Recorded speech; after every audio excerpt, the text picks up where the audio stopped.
Bonjour, on se retrouve à nouveau pour continuer notre marche sur Windows Server 2025. Félicitations pour tous ceux qui ont réussi à installer Windows Server.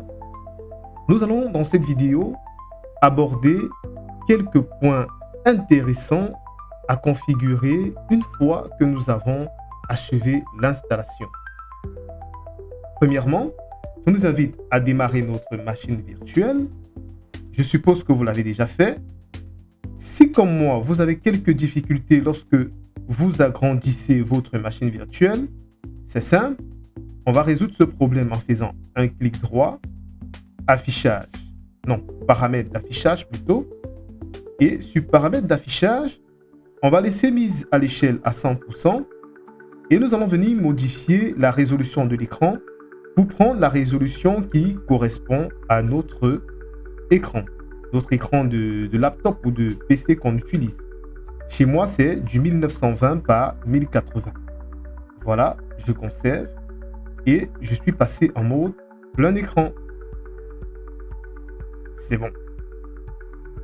Premièrement, je vais vous inviter à lancer votre gestionnaire de serveur. Nous allons lancer le gestionnaire de serveur et la première action que nous allons mener, c'est de renommer le serveur. Pour ce faire, une fois que nous avons lancé notre gestionnaire de serveur, on vient là sur serveur local. Sur serveur local, nous allons cliquer sur nom de l'ordinateur, le champ qui est lié là à nom de l'ordinateur. Nous cliquons dessus et nous allons cliquer sur modifier. Nous allons donc donner un nom à notre serveur. Je vais l'appeler VM-6 serveur 2025. Voilà. Donc, lui, je l'ai appelé VM-6 serveur 2025. Je vais le laisser comme ça. C'est bon. Si c'est bon, on clique sur OK. Si on devait rejoindre un domaine, ce n'est pas encore le cas. On ne va pas parler de ça maintenant. On pourra revenir par la suite. On aurait cliqué sur domaine et on aurait spécifié le nom de domaine. Bon, là, on laisse par défaut. On a renommé notre machine, on clique sur OK. Il nous invite à redémarrer notre ordinateur, on valide, OK. Et on ferme, redémarrer maintenant, oui. Notre machine virtuelle va redémarrer. Et une fois que cela sera fait, nous allons passer à la 2. Ah, belle remarque. Appuyez sur n'importe quelle touche. Vous savez pourquoi ça affiche ça? C'est tout simplement parce que nous n'avons pas éjecté le CD d'installation de Windows Server. Nous allons donc le faire là maintenant. Nous allons, avant de revenir sur notre bureau, je nous propose d'éjecter déjà notre CD d'installation de Windows Server. Voilà, on va venir ici sur Action, ou plutôt, on revient sur notre Hyper-V. Je viens là, clic droit sur la machine virtuelle. Et une fois que c'est fait, je vais aller sur Settings ou Paramètres pour ceux chez qui c'est en français. Je vais identifier le lecteur DVD qui est là. Je vois bien que mon ISO est toujours chargé. Et je vais tout simplement cliquer sur None. Et j'applique. Une fois fait, ce lecteur DVD ne sera plus chargé. Si je devais monter un disque qui devait contenir mon système, je devais passer là par CTRL SI, Hard Disk Drive, Hard, ainsi de suite. Bon, c'est l'objet de notre vidéo. Je ne vais pas rallonger notre vidéo actuelle. Je vais laisser. L'idée était d'éjecter notre DVD. Je reviens sur ce qui nous réunit. Et là, je vais agrandir. Est-ce que je l'ai agrandi? Voilà. Je vais également l'agrandir. Et une fois que je l'ai agrandi, excusez-moi, CTRL-ALT supprime. Essayons voir, CTRL-ALT-delete. Ah ben voilà, si vous vous rappelez à la première vidéo, je vous ai dit, ça ne fonctionne pas comme ça. Donc, je vais réduire légèrement. Je viens plutôt là, sur Action et CTRL-ALT supprime. Voilà, j'agrandis, je mets le mot de passe rapidement. Et la prochaine action que nous aurons à faire, c'est d'activer le bureau distant. Pour ce faire, c'est pas compliqué également. nous allons l'activer simplement. Une fois que notre bureau sera affiché, nous allons ouvrir notre gestionnaire de serveur s'il ne s'ouvre pas automatiquement.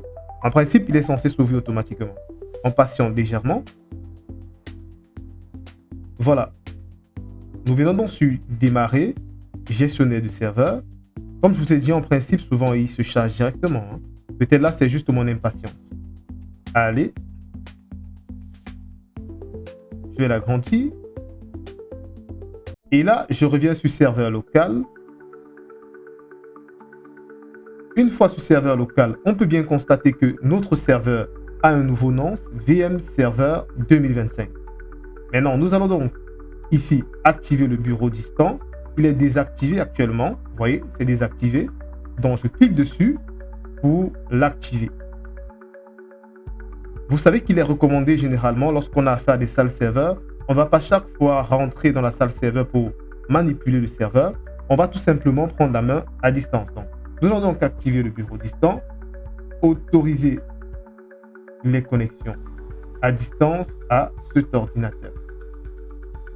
Si je devais sélectionner les utilisateurs, je glisserai là et j'ajouterai les différents utilisateurs.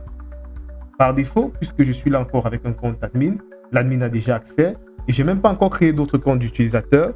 Donc du coup, c'est peut-être pas nécessaire pour moi de dire que je vais ajouter d'autres utilisateurs. Je vais laisser juste l'administrateur, je clique sur OK et j'applique. Je clique donc sur OK. Disons que je vais redémarrer rapidement. Redémarrer. Continuer. Voilà, c'est fait. On va remettre CTRL ALT supprime. Action. Sorry. Action. CTRL ALT delete. Je renseigne le mot de passe. Alors, bien, notre PC a donc redémarré et nous voyons bien là que le bureau à distance est bel et bien activé. Donc, c'est super. Maintenant, nous pouvons prendre la main à distance sur notre PC. Mais avant d'y arriver, d'être sûr et certain, avant de faire le test si vous voulez, on va continuer. Après avoir activé le bureau distant, il faudrait qu'on fixe une adresse IP à notre machine. Windows R est là pour aller modifier les paramètres réseau de notre carte. On va saisir ncpa.cpl pour afficher des informations relatives à notre carte réseau. Vous pouvez également venir par le panneau de configuration, réseau et Internet, connexion réseau et accéder à vos différentes cartes. Donc là, je fais clic droit et je vais prendre propriété, protocole Internet IPv4 et ici, on va adresser manuellement notre carte. On va par exemple aller sur, on suppose que dans votre réseau local, vous êtes dans une plage 192.168.1. On va mettre notre serveur .1, non, on va mettre notre serveur même .12, disons comme ça. Donc notre serveur 192.168.1.12. Le masque de sous-réseau 255.255 et la passerelle par défaut, bon, c'est en général celle qui nous renvoie sur Internet 192.168.1.1. On suppose que notre routeur, dans notre cas, est sur la .1. Le DNS préféré, je préfère mettre le DNS 127.0.0.1, c'est-à-dire que notre DNS va pointer sur notre serveur. Maintenant, pour permettre à ce que notre serveur aille sur Internet, nous allons fixer le DNS secondaire sur 8.8.8.8. C'est intéressant de mettre le DNS primaire sur le serveur en question parce que nous allons configurer le domaine name après. Voilà, c'est bon, tout est OK. Nous cliquons donc sur valider les paramètres en quittant et voilà, OK, fermé. C'est normal qu'actuellement, notre carte ne soit pas connectée. Si vous vous rappelez, je vous ai dit, on devrait configurer notre switch virtuel. Et lorsqu'on était en train d'installer notre machine virtuelle, on a eu à valider que notre carte n'est pas connectée à un réseau. Donc, Ce problème, il est normal, on ne va pas s'attarder dessus, on reviendra dessus à la prochaine vidéo. Donc voilà, on a donc défini une adresse IP fixe pour notre serveur. Ce que nous avons donc fait actuellement, c'est renommer notre serveur, activer le bureau distant et enfin, de l'autre côté, définir une adresse IP pour notre serveur. Maintenant, ce que nous allons faire, puisque nous avons déjà réalisé quelques éléments qui nous sont intéressants pour l'administration, la prise en main à distance de notre serveur, nous allons maintenant, comme autre action de base qu'il faudrait faire immédiatement après avoir installé Windows Server, mettre à jour le fuseau horaire. Et une fois que nous aurons mis à jour le fuseau horaire, nous allons lancer les mises à jour. Nous cliquons donc sur régler la date. Ici, nous avons fait un clic droit, puis nous avons pris régler la date et l'heure. Nous allons donc ici sélectionner le fuseau horaire. Nous sommes au Cameroun. Le fuseau horaire, c'est du GMT+1. J'espère que je ne l'ai pas dépassé. Voilà. Nous sommes ici. Afrique centrale, ouest. C'est bon. Nous cliquons donc sur OK.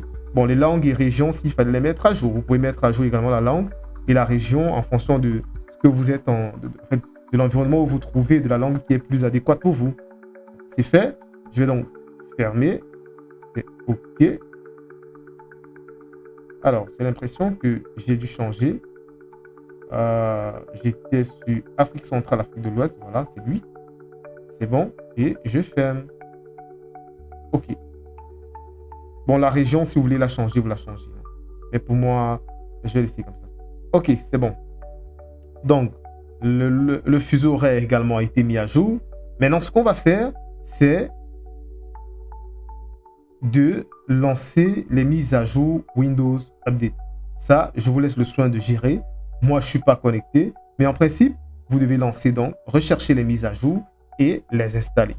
Voilà, c'est là quelques éléments essentiels à réaliser une fois que vous avez fini d'installer Windows Server.